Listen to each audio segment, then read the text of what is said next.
All right, we're rolling. Good. We're here with Coach Ryan McAdams. He's the head coach here at EAC of the women's basketball team. So, Coach, what does Gila Hank mean to the women's basketball team at school? Well, it's always fun to talk to people from out of the area about our mascot because it is a topic of conversation. People from out of the area, as you can imagine, are not really very knowledgeable about desert monsters or desert lizards or whatever you want to call it. So it's kind of fun for them to hear what our mascot is. It's not traditional in the least. We as a team, we call out monsters every time we break a huddle. So we do stay true to our mascot every time we meet as a group and huddle up at a timeout or whatever. It's fun to describe it to recruits because they don't know what it is, nor did I when I first got here. Many people have heard of iguanas and things like that, lava lizards, things like that, but very rarely have they heard of an actual Gila monster. And just the word Gila alone, you have to be from the area to kind of know the pronunciation and things like that. So it is kind of an intriguing mascot to have and an identity to have as a sports program, which is kind of fun for the group.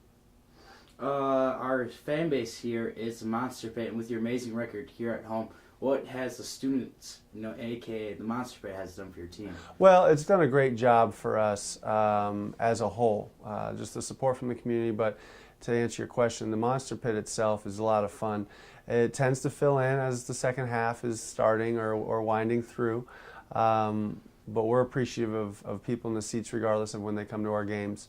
We won our 9th game out of our first 10 at home the other night, and that's something that we do wear as a badge, and I encourage our kids to wear as a badge.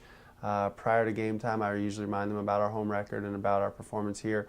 And when you win at home, there are a lot of different things that contribute to that success, and one of them is the home court advantage you may have and the volume that comes from the student section, and our Monster Pit definitely does their part when they're here to support us, and we do appreciate the Monster Pit a lot. This is kind of going along with the first question, but you personally, what does it mean to you, not as a team though? The Gila Monster for me is kind of fun because I kind of get creative with it.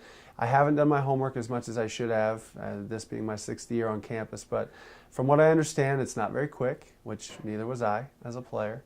But it can be very venomous and deadly if it gets you in its grasps. And, it kind of blends into its atmosphere and then the surrounding terrain, and then it'll kind of jump you, and once you're in its clasp, it's hard to get out, and that's how it eats in the wild. From what I understand, I hope I didn't just put my foot in my mouth. But for me as a person and as a coach, it's fun to be able to relate yourself and your program to that. To be honest, you look at a Gila monster and you don't, and you hear about it's not very fleet of foot and things like that. You don't have great expectations for it.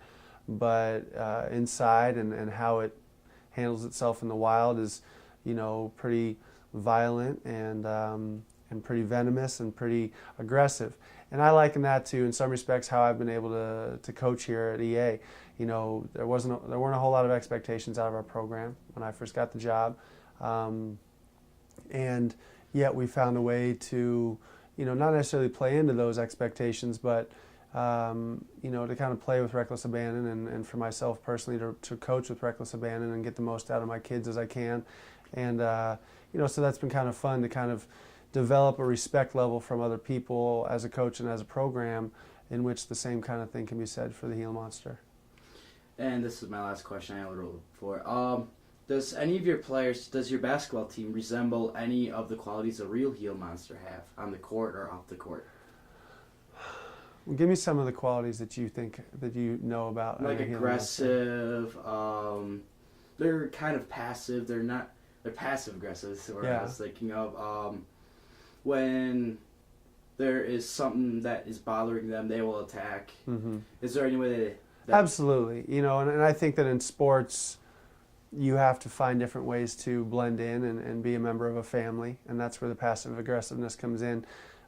We've talked actually about that just not necessarily briefly, but only for a certain period of time about, you need to find a way to blend in with the group. You need to find a way to be a good family member and a good teammate.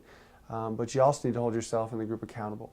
And by not necessarily being passive, but by acclimating and being cooperative with everybody around you and your surroundings on a daily basis, whether you like them or not. It's tough. You got to be on the team with them. You know, you need to find a way to be a member of the team that we need you to be, and that that comment has been addressed to, you know, a good number of our kids. And then, you know, the aggression that comes out of that is, okay, now are you holding yourself and the people around you accountable? Are you doing your job on a daily basis?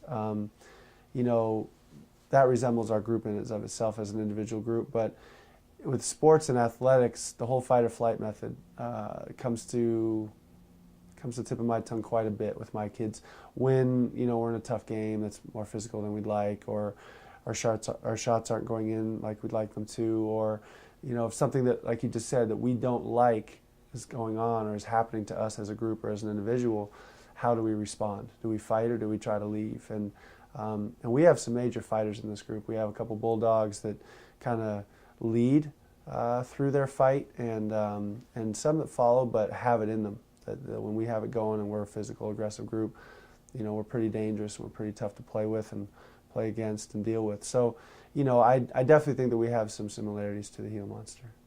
All right, thank you, Coach, so much. You're welcome. Thanks, Troy.